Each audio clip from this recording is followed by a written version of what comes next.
네, 안녕하세요. 자, 우리 이번 시간 경제학은 이제 케인즈의 Y가 여기서 이렇게 결정된다는 그거를 이제 살펴보도록 합시다. 우리 교재 378페이지 그림 9-5를 보시기 바랍니다. 자, 그 그림 9-5를 이 그림을 잘 기억하셔야 됩니다. 왜냐? 시험에 케인즈의 Y 결정, 케인즈의 생산물 시장 이런 탁 언급이 되면은 이 그림이 딱 머리에 떠올려야 됩니다. 그래야 풀어 들어가죠. 그래서 이 그림을 자주 기억하시기 바랍니다. 이게 케인즈의 붕어빵 시장입니다. Y 결정 시장. 붕어빵 시장입니다. 우리 전 시간에 케인즈 소비 함수가 이렇게 됐습니다. 케인즈 저축 함수가 이렇게 됐죠. 그다음 케인즈 투자 함수 이렇게 그림을 도출했죠. 요거와 요거를 종출합하면 공급이 되고요. 요놈과 요놈을 종출합하면 수요 곡선이 됩니다. 이제 잘 보세요. 그림 9-5. 자, 여기 케인즈 생산물 시장입니다. 요게 X축에는 국민소득, Y축에는 CS나 CI, 공급이나 수요입니다. 먼저 C와 S를 종출합하자. 그럼 A에서 나가고 마이너스 A에서 나가고 원점에 출발하겠죠? 원점에 출발하고 반드시 45도선입니다. 기울기 1, 45도선. 왜냐? 이거는 Y하고 Y 변수하고 CS는 같은 변수예요. 항등식 변수예요. 그러니까 45도선이 나가죠. 여기 이 X 변수.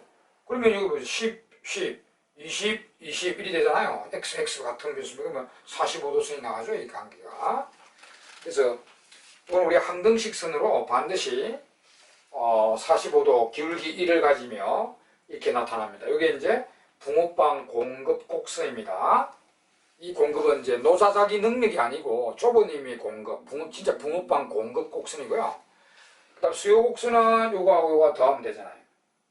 이거하고 더하면 요거는 수평이고 요거는 기울기 1보다 적죠. 그러니까 요거는 기울기 1인데 요거 기울기 1보다 적으니까 이거 I하고 합쳐봐도 요런 형태가 되겠죠. 요런 형태. 요게 이제 붕어빵 수요 곡선입니다. 수요 곡선, 공곡선. 그럼 여기가 뭐죠? 이게 생산물 시장 균형입니다. 생산물 시장 균형에서 여기서 균형 국민 소득이 결정된다는 거죠. 요 수요 공급이 일치하는 균형에서 소득이 결정된다 이 말입니다. 근데 더 구체적으로는 요 놈입니다. 요 놈. 요 놈의 크기가 요거를 결정합니다. 왜냐면은 이 공급 곡선은요 움직이는 선이 아니라 항등식이니까 이거는 그대로 있고요. 이제 수요나 이제 소비나 투자가 만약에 증가하면 여러분 이 축이 요 축이 수요량 공급량 축입니다. 요 축이. 그러니까 만약에 소비나 투자가 증가하면 이 선이 위로 가잖아 이렇게. 이게 총 수요가 증가한다는 뜻입니다. 그러면 새로운 균형이 요로 되면서 소득이 증가하죠. 또 수요나 소비나 투자가 떨어지면 수요선이 밑으로 떨어져요. 이렇게. 그러면 균형은 요로 내려오죠. 그래서 소득이 떨어지잖아요. 그죠? 그러니까 현 소득의 크기를 결정하는 핵심적인 것은 수요입니다. 공급은 그냥 여기 수요가 증가되면 선을 따라서 공급량이 늘 뿐, 수요가 떨어지면 선을 따라서 공급량이 줄 뿐. 그러니까 이 소득의 크기를 결정하는 핵심은 수요라는 거죠. 오히려 여러분 세이 법칙의 반대로 생각하면 케인즈는 수요가 스스로 공급을 창출한다 이렇게 나옵니다. 수요가 되면 공급은 따라오니까 이 수요의 크기가 소득을 결정한다 이런 논리가 케인즈 논리입니다. 우리 고순파는 공급이 수요를 창출하니까 공급이 중요한데 이게 반대로 돼 있죠. 그죠? 네, 그래서 케인즈 같은 경우는 수요의 크기에서 Y가 결정된다 이런 뜻입니다. 그거는 앞에서도 유능히 말씀드렸고요. 계속 말씀드린 바입니다. 자, 하여튼 케인즈는 여하튼 이 생산물 시장에서 이 붕어빵 공급과 붕어빵 수요의 균형에서 소득이 균형 국민 소득이 결정된다는 주장입니다. 이제 항상 머릿속에는 이 총수요의 크기입니다. 이게 총수요 아닙니까? 총수요의 크기에서 소득이 결정되게 됩니다. 물론 이거는 이제 완전 고용 국민 소득은 아니겠지만, 자, 요거 이제 여러분 그림 9-5에 딱 그려져 있는데 그럼 이게 이제 미시경제하고 비교하면 좀 막 헷갈리는 개념이 있어요. 우리가 참고로 미시경제학의 붕어빵 시장, 생산물 시장하고 이제 비교를 좀 해보겠습니다, 여러분. 미시경제학의 우리 2장에서 미시경제학의 그 붕어빵 시장이 완전 경쟁 붕어빵 시장이라 가정한다면 미시경제학에 이렇게 됐죠, 좌표가. 이게 붕어빵 가격 좌표죠. 이게 붕어빵 수요 공급량 좌표죠. 여기는 이제 요 X축이 수요량 공급량 축이죠. 수요 곡선이 이렇게 나타나죠. 공급 곡선이 이렇게 나타나죠. 그죠? 여기서 균형에서 균형 가격과 균형 수급량이 결정되죠. 이게 미시경제학의 붕어빵 시장이요. 물론 완전 경쟁 시장이지만, 근데 이거는 거시의 붕어빵 시장이에요. 공급 곡선이 이렇게 생겼고, 수요 곡선이 이렇게 생겼습니다. 뭐 거시니까 좀 그래프가 다르겠죠. 변수도 다르고요. 예? 변수도 다르고. 근데 요 놈은 우리가 수요가 증가하면 요거 이동, 수요가 감소하면 이거 좌측 이동, 그죠? 또 공급도 이놈이 이동하면 우측 이동, 공급이 감소하면 좌측 이동 이렇게 됐죠? 다 이동하네. 이게 이제 오른쪽 왼쪽으로 이게 수요량 공급량 축이니까 오른쪽 왼쪽으로 이게 움직이고요. 요거는 요 축이 수요량 공급량 축이에요. 여기가. 그러니까 이거는 수요가 증가하면 위로 올리면 되고 수요가 떨어지면 밑으로 내려오면 됩니다. 위로 아래로 이렇게 움직입니다. 그리고 단 또 공급은 움직이지 않습니다. 만약 공급이 증가한 데서 뭐 이게 위로 가고 공급이 감소한데 이게 밑으로 내려오는 건 없습니다. 이거는 항등식 선으로 이거는 절대로 움직이지 않고 선상으로만 움직입니다. 그런 좀 차이가 있죠. 차이가 있고. 자, 그러나 여하튼 이건 우리나라 거시경제 전체 생산물 시장을 대변하는 시장입니다. 이거는 미시경제학의 붕어빵 시장 이런 그림입니다. 자, 그 다음에 이제 하여튼 요 그림을 잘 기억해 주시기 바랍니다. 나중에 이거 어디서 나옵니까? 이게 또 이거 9장에서 끝나는 게 아니죠. 요거 12장 ISLM 이론이 다시 등장하죠. 화폐 금융과 연결시키는 데 또 나옵니다.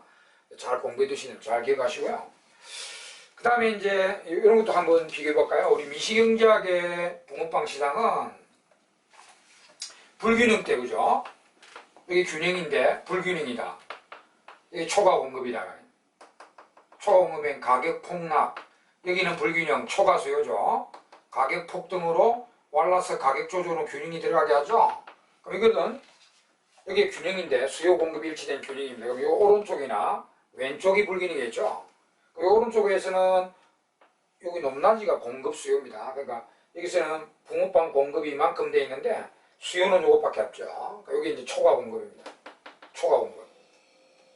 여기서 왼쪽에서는 여기서는 공급이 이만큼인데 수요가 이만큼 있죠. 여기 초과 수요입니다. 이렇게. 이거는 이제 여기 초과 공급, 초과 수요 이렇게 된 겁니다. 여기서 이제 가격 폭락, 가격 폭등이 아니고 미시경제학회 그렇게 아니라 이거는 이게 초과 공급이니까 붕어빵이 남아도로 가잖아요. 그럼 이제 붕어빵이 재고 쌓이겠죠. 안 팔리니까 재고 쌓이잖아. 그럼 기업들은 생산을 줄이겠죠. 그래서 생산을 줄이니까 이제 소득이 쭉 내려오는 거죠. 이렇게 생산을 줄이니까. 그 왼쪽에는 초과 수요라. 빵이 모자라. 수요가 너무 많아요. 초과 수요니까 재고가 계속 소진되겠죠. 창고에 만들어 놓으면 팔리 나오고 재고가 자꾸 소진돼. 그래서 기업들이 재고를 맞추기 위해서 생산을 늘리겠죠. 생산을 늘리니까 소득이 올라옵니다. 그게 이제 여기서는 초과 공급, 초과 수요 때 재고의 증감을 통해서 이게 이제 균형으로 들어오게 만들어준다. 이렇게 돼 있고요. 뭐 그런 걸 참고로 하시고요. 자, 그 다음에 아주 중요한 건데, 우리가 이 미시도 계속 내가 미시를 갖다가 지금 비교하는 게 이러면 헷갈리거든. 같은 생산물 시장이니까 미시는 이런 그림이고 거시는 이런 그림이고 막 내용이 다르니까 헷갈리거든요. 그래서 내가 제가 비교 설명을 하고 있습니다. 그리고 이제 미시경제학에도 이 붕어빵 시장의 이 균형의 가격 구하고 수급량 구하라. 이걸 수학적으로 구하라. 어떻게 했어요? 이 균형의 균형 가격 구하고 균형 수급량 구하라. 이런 문제에서 수요 방정식과 공급 방정식을 연립하죠?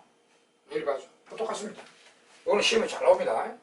이 케인즈 생산물 시장의 현재 균형의 국민소득을, 이 균형 국민소득이 얼마인지 계산하시오. 이거 균형 소득이 얼마인지 계산해라. 이런 문제가 나온단 말이에요. 그러면 여러분, 이거하고 연립하면 되잖아요. 연립. 이런 공급곡선하고 수요곡선 연립하면 되잖아요. 근데 공급곡선은 C에서 해도 되지만 더 복잡하게 할 필요 없고 Y가 되면 Y. CS와 Y는 같은 거예요, 그냥. 그러니까 Y는 C 플러스 I 이렇게 하면 돼요. 연립한다는 거죠. 그러면 이게 소득을 구할 수 있습니다. 그게 이제 우리 책에 379페이지 그 예제 위에 보면은 이런 문제가 나온다 있죠. 자, 제가 직접 풀어드리겠습니다. 자, 문제가 이렇게 나옵니다. 우리나라 소비함수 요렇다. 0.6y 플러스 30이죠. 이렇게 딱 나오면 여러분들 이거 보고 눈치채야 됩니다. 이거 딱 보고 뭐라고요? 아, 케인즈 소비함수네. 이렇게 눈치를 채야 돼요. 그러니까 케인즈 소비함수 이렇게 기억해야 됩니다. 아, 케인즈 소비함수구나. 그럼 요 시장 이야기 하는 거단 말이에요. 그러니까 투자는 10이다. 투자는 10이 됐죠, 우리 책에? 10. 이 나라에 뭐 케인즈 말도 없어요, 출제자들이. 케인즈 말도 없고 그냥 이게 툭툭 던져버립니다. 우리나라 소비함수 이렇다. 투자는 10이다. 이 나라의 균형 국민 소득은 얼마인가 계산해라. 이렇게 낸단 말이에요. 그럼 여러분, 이 문제를 보고 케인즈 소비함수네, 투자 좋네, 균형 소득을 구하라는 문제니까 이 그림이 머리에 싹 떠올라야 돼요. 싹 떠올라가지고 요거를 구하라는 계산 문제구나 이렇게 알아차려야 됩니다. 그러면 아이고 y 꼴 c 플러스 i 하자. 연립하자. 그러니까 y 꼴 c 플러스 i 하자. 그러면 저기 요 그대로 하자 이거죠. 연립하자. y는 그대로 적어주고요. 그 다음에 c는 그대로 있는 대로 그대로 적어주면 돼요.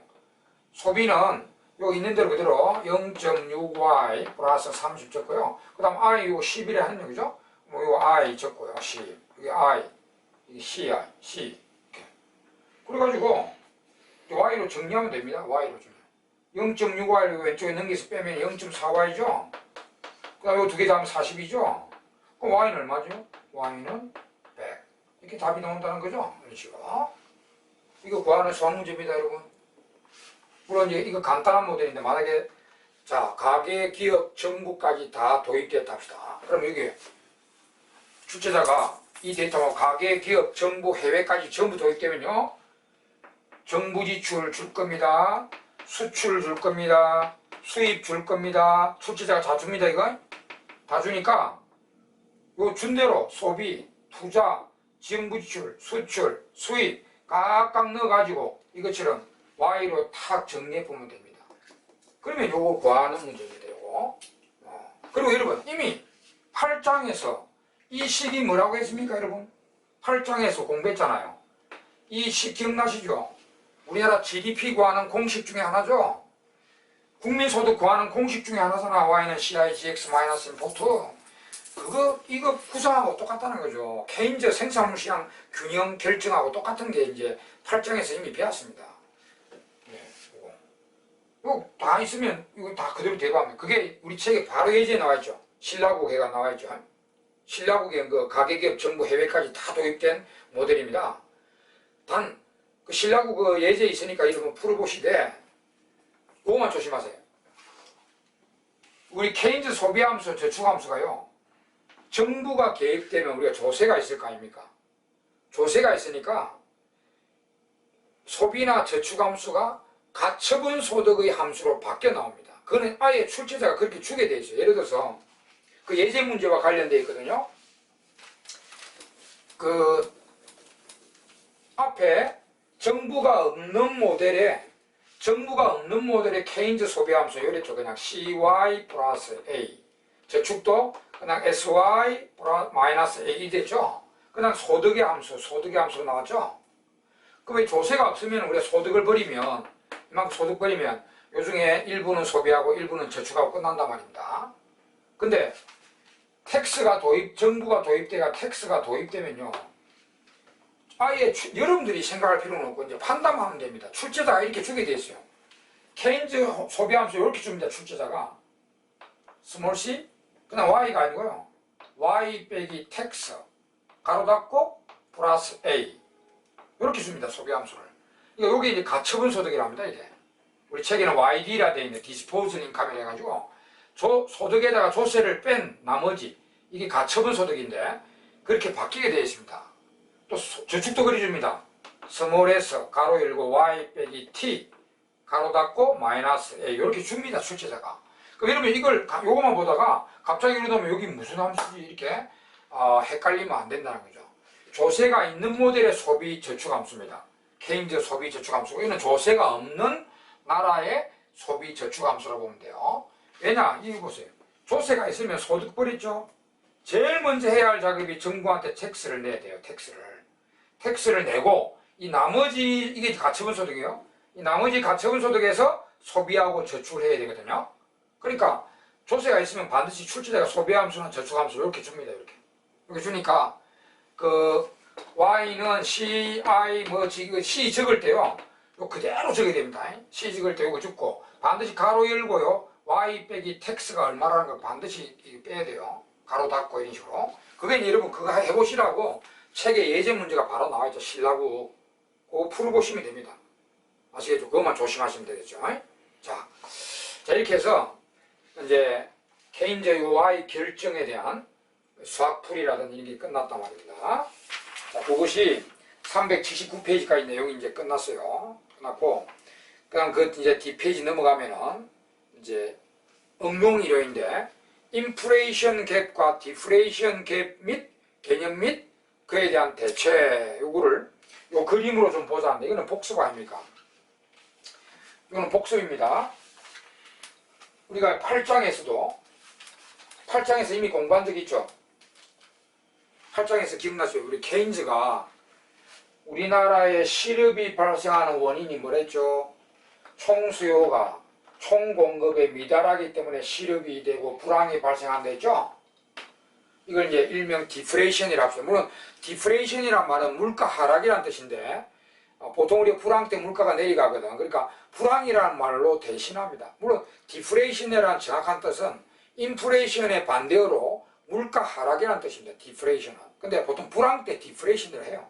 그래서 우리가 보통 불황과 실업이 발생하면 물가가 내려가거든요. 그래서 이때 이제 총수요가 총공급에 미달하는 요 차이가 디플레를 유발하는 갭이라고 하는 거예요. 디플레를 유발하는 갭이고, 요거 대책은 이제, 총수요를 올리라 했죠. 다 기억나죠? 8장에서. 또, 우리나라 인플레가 발생하는 원인은 총수요가 총공급에 대해서 너무나 가다하게 올라가기 때문이 됐죠. 그럼 이때 총수요가 총공급보다 너무 커졌기 때문에 인플레가 발생한다. 이 차이를 인플레이션 갭이라고 그래요. 차이를 인플레를 유발하는 갭이라는 갭.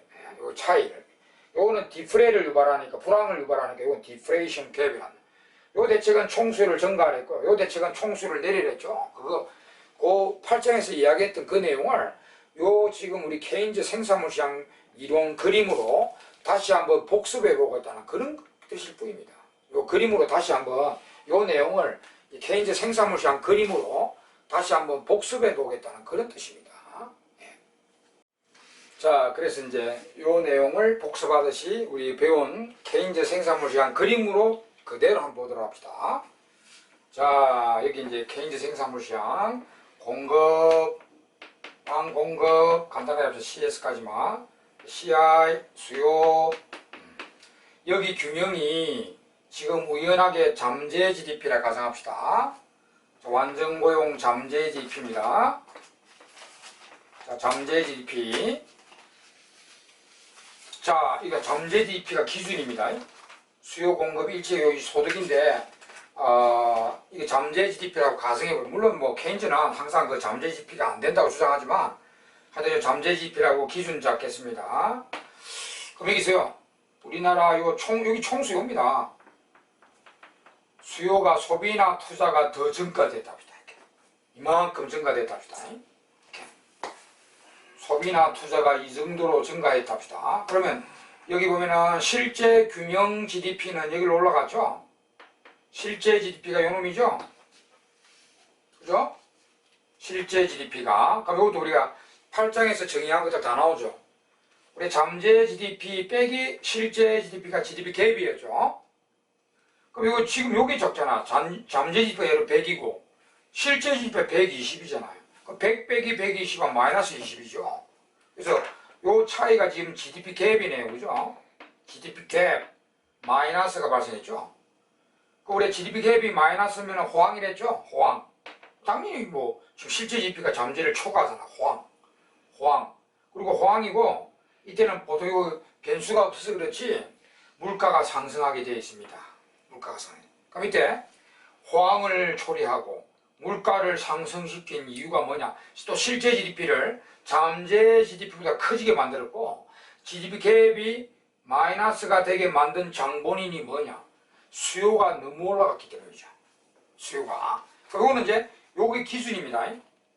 요 기준에서 우리나라의 총 공급은 여기죠. 여기인데 수요는 요만큼 올라가 있죠. 수요는 여기까지 올라가 있죠. 수요가. 그래서 이 수요가 공급을 이만큼 초과하죠. 이거. 요게 바로 수요가 공급을 초과하는 부분. 요게 이제 인플레 갭입니다.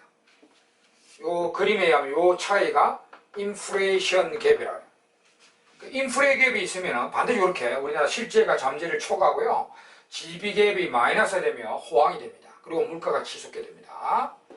요걸 이제 잡으려면은 그 대책은 이제 반대로요. 정부가 개입, 물론 케인즈야 뭐 정부가 개입해서 소비나 투자를 줄여버리라기죠. 이 선을 다시 밑으로 내려오면 되잖아. 이렇게 소비나 투자를 억지로 내려버리면 인플레 갭만큼 내려버리면 진정되잖아. 소득이 다시 YF로 내려오고 물가가 진정되고 합니다. 그 대책은 그렇고 이거 이제 정반대로 가보겠습니다. 자, 여기서 다시 우리나라 소비나 투자가 떨어진다 합시다. 소비나 투자가 떨어졌어요. 그럼 이렇게 떨어져요. 소비나 투자가 총 수요가 이렇게 떨어졌습니다. 그러면 균형 실제 GDP는 여기죠. 실제 GDP가 여기네요. 그러면 잠재보다 모자라게 됐죠. 우리가 잠재 GDP 빼기 실제 GDP가 GDP 갭이죠. 그럼 이런 건 GDP 갭이 양으로 발생하죠. 여기 GDP 갭이 양입니다. GDP 갭이 양으로 발생했죠. 그러면 불안과 실업이 발생하죠. 불안과 실업이 막 발생하고 물가가 보통 내려갑니다. 네.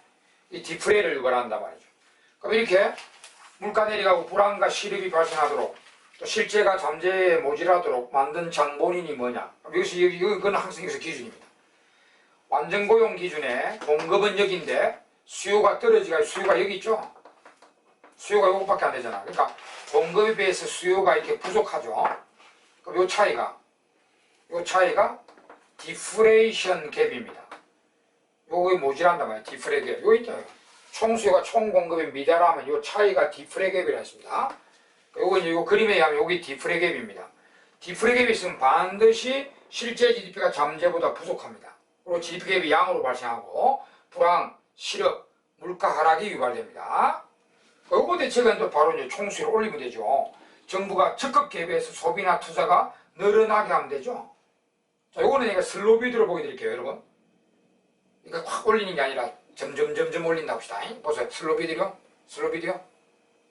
자, 소비나 투자 아무거나 가면 같이 이렇게 슬슬 올립니다. 이렇게 올리고, 올린다, 이렇게 올리면 자, 균형소득 보세요. 여기서 일로 균형소득이 점점 증가되죠? 이렇게 싹 증가되고 여기까지 다 올리면 균형소득이 YF가 되는 거죠. 완전 고용이 실현하게 됩니다. 이렇게 수요를 이렇게 올려버리면 국민소득이 탁 균형이 탁 증가되죠. 이렇게. 자, 뭐 이거는 뭐 거의 복습이라고 보시면 돼요. 네. 자, 그 다음에 이제 그 다음 페이지 보면 7번에 세이빙즈 패러독스라는 내용이다. 요거는 처음 나온 내용입니다. 요거는 이제 그 그림은 보실 필요 없어요. 그림 9-7 있죠? 그 그림 보지 마세요. 삭제하십시오. 그림은 안 봐도 됩니다. 그냥 절약의 역설이라는 개념이 뭐냐. 그 다음에 이거 문제점은 뭐냐. 그거만 공부하시면 되거든요. 자, 이것도 학파간 논쟁입니다. 7번에 세이빙즈 패러독스다. 영어 이제 절약, 세이빙즈, 뭐 저축이라 해야 됩니다. 저축의 역설, 패러독스. 역설이라는 것은 악덕, 모순 이렇게 번역되기도 하는데 쉽게 말하면 저축을 하면 경제 죽는다 이 말입니다. 저축이 늘어나면 경제 죽는다, 악덕이다 이런 뜻입니다. 이게 그럼 다른 말로 하면은 소비가 미덕이지, 소비를 해야만 경제가 살지, 저축하면 경제 죽는다 이런 뜻입니다. 소비가 미덕이다. 저축은 악덕이다. 이런 뜻입니다. 즉, 왜 그러면 저축을 하면 경제 죽느냐? 자, 보세요. 이제 내용 읽어보면 돼요.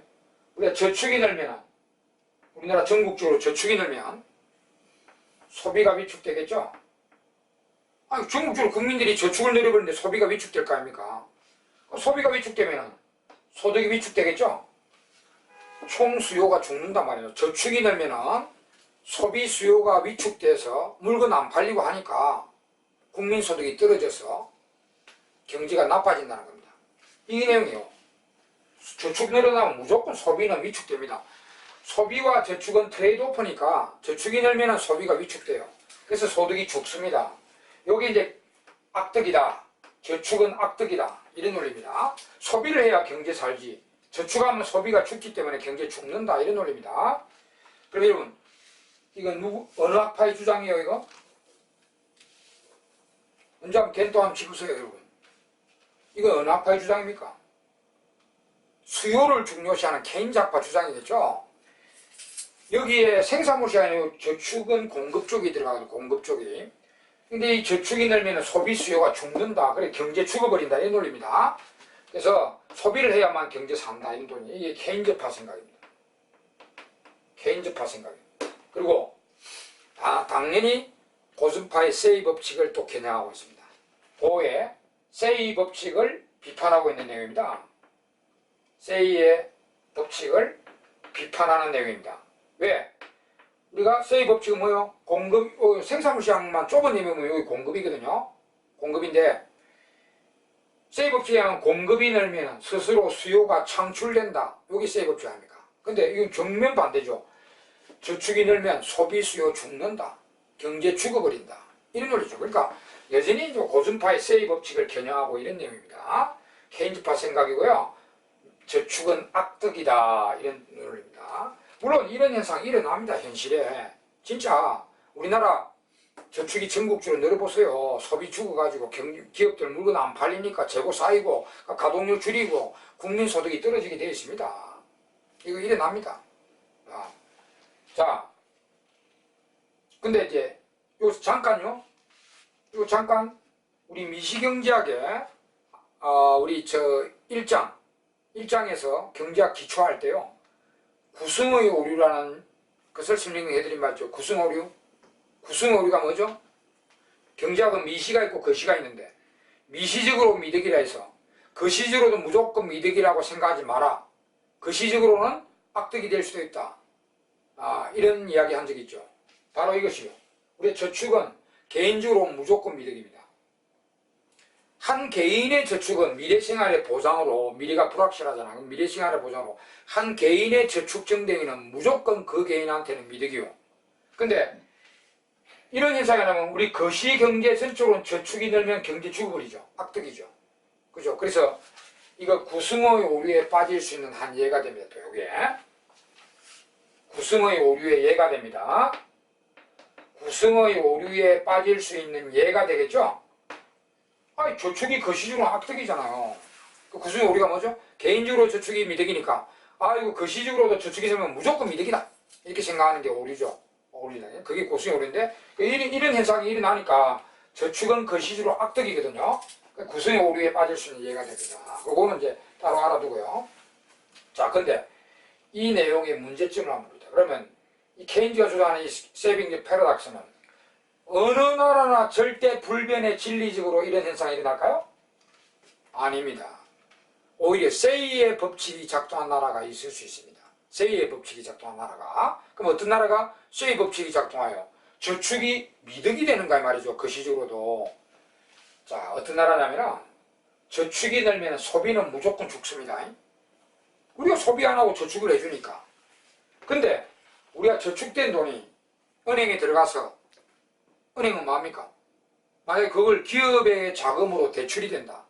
우리가 저축한 돈이 은행을 통해서 기업에게 대출이 된다면 기업들이 그 돈을 대출받아가지고 공장 짓잖아요. 기계 사들이잖아요.